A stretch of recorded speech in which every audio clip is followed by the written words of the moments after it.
Hi అండి. ఇక మేమైతే అన్నం తింటున్నాం.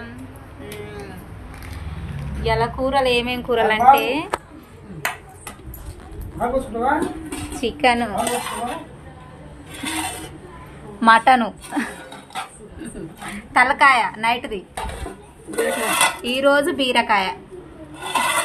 ఇక చిట్టు తల్లి పెరుగు తింటుంది. ఇక నేను మా ఇంటి దగ్గర ఉంటానైతే ఒకటే కూర, వీళ్ళ దగ్గరకు వస్తానైతే 2-3 కూరలు. ఓకేనా ఫ్రెండ్స్? మరి మీరు తిన్నారా? గోంగూర పచ్చడి అంట. ఇన్ని కూర చేసింది. ఇక మేమైతే అన్నం తింటున్నాం. మరి మీరు తిన్నారా కామెంట్ బాక్స్లో కామెంట్ పెట్టండి. ఓకేనా ఫ్రెండ్స్? బాయ్. మరి bye bye bye bye. Bye.